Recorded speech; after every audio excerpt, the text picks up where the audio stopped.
नमस्कार, मैं फिर से रेडियो प्लेटोनिक से। कल हमने जो पढ़ा था इसमें रामायण में वो जाना था कि कैसे ताड़का वध किया था उन्होंने एक जंगल में।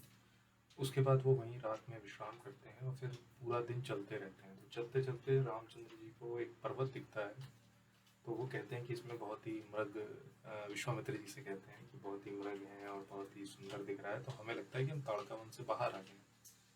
तो विश्वामित्र जी भी उनसे कहते हैं कि हाँ, हम ये ताड़का वन से बाहर आ गए हैं और ये सिद्ध आश्रम है, जो कि मेरा आश्रम है यहाँ पर, जिसमें हम तपस्या करते हैं और ये आश्रम बहुत ही पुराना है। और ये विष्णु जी के द्वारा वामन अवतार के पहले उन्होंने कई युगों तक यहाँ तपस्या करी थी और जिसमें उन्होंने फिर ऋषि कश्यप के पुत्र के रूप में जन्म लिया, वामन अवतार लिया था, ये वहाँ पे की थी, इसीलिए मैं इस जगह का प्रयोग करता हूँ। और उसके बाद उन्होंने यहाँ पर उसको बताया कि वहाँ पे वो अपने वहाँ पे जब पहुँचे श्री रामचंद्र जी को और लक्ष्मण जी को लेके, तो उनका बहुत ही उनके शिष्यों ने वो जो वहाँ जानवर थे, जो भी हिरन वगैरह, उन्होंने मतलब लिखा है कि सब बहुत खुश हो गए और सबने उनका बहुत आदर सत्कार किया जो वहाँ उनके शिष्य थे।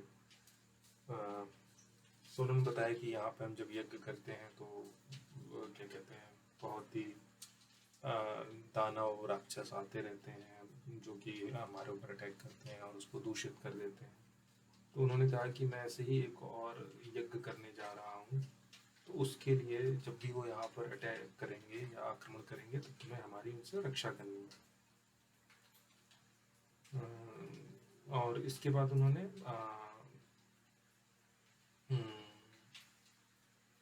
बोला कि अब आप हो जाओ, मतलब हो जाओ, कल सुबह से हम 6 दिनों तक चलने वाला यज्ञ है, जिसके बारे में उन्होंने बताया कि यज्ञ जो है 6 दिन तक चलेगा।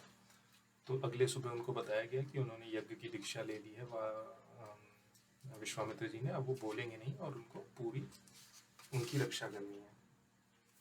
तो सब रक्षा करने लगे और 6 दिन बिना दिन रात में कोई नहीं सोया और एकदम पूरा 6 दिन तक कुछ भी नहीं हुआ।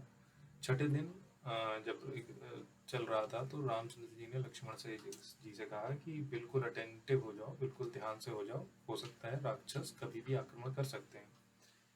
इत, आ, इतनी ही देर में एकदम से क्या कहते हैं, बहुत ही जोर की आकाश में गर्जना हुई और एकदम से वहाँ पे दो राक्षस आ गए, एक में मारुचि और सुबाहु। हम ये दो राक्षस हमने एकदम आसमान में आ गए और उन्होंने एकदम से उसकी क्या कहते हैं, खून की धाराओं से, रक्त की धाराओं से आसपास की जमीन गीली करनी शुरू कर दी। अब इसको देखकर रामचंद्र जी को बहुत ही गुस्सा आया। उन्होंने कहा कि मैं इसमें अपने अस्त्रों का प्रयोग करके इनको बिल्कुल खत्म ही कर दूंगा। और उसमें उन्होंने अपने अस्त्रों का भी नाम दिया है।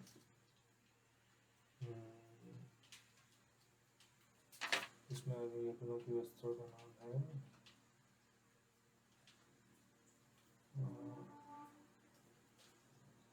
उन्होंने सबसे पहले मानव अस्त्र का प्रयोग किया, जिससे मारीची करीब 100 योजन की दूरी पे समुद्र के जल में जाके गिरा। अब 100 योजन मतलब हो गया 1280 किलोमीटर।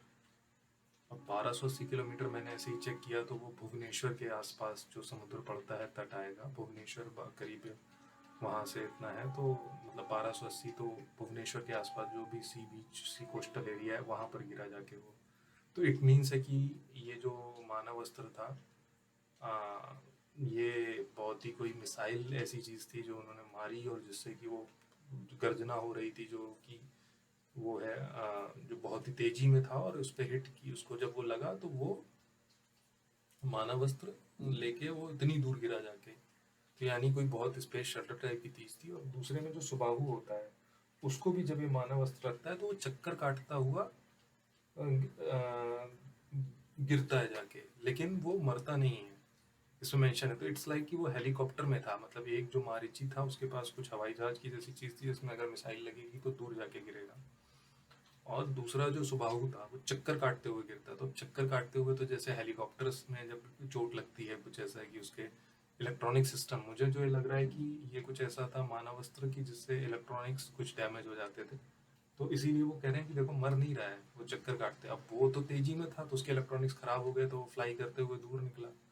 तो ईआरपी सिस्टम जिसे कहते हैं आजकल की जो होता है, जो इलेक्ट्रॉनिक डिवाइसेस को डेड कर देता है, आई थिंक।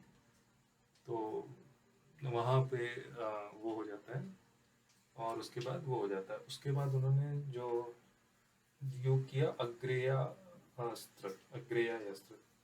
और इसके बाद उसने, जिससे कि उसको पृथ्वी पर ही गिर के मर गया मारीची। अग्रेया अस्त्र यूज़ किया। उसके बाद उन्होंने वायव्या अस्त्र यूज़ किया, जिससे उन्होंने बाकी उनके जो 7 और लोग आए थे, जो 2 दानव थे, मारुचि और सुबाहु, उनके साथ कुछ उनके सहयोगी भी थे, जो छोटे राक्षस जिन्हें कह सकते हैं या जो भी कह लीजिए, तो उनके साथ वो भी थे। उनको ये वायव्या अस्त्र से मार डाला उन्होंने।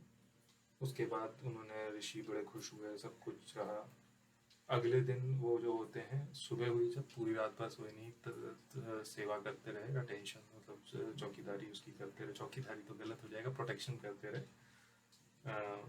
उसके बाद उन्होंने अगले दिन उन्होंने महर्षि विश्वामित्र ने बनाया कि मिथिला में राजा जनक के यहाँ पर एक परम धर्म यज्ञ होने वाला है, इसमें हमें जाना है।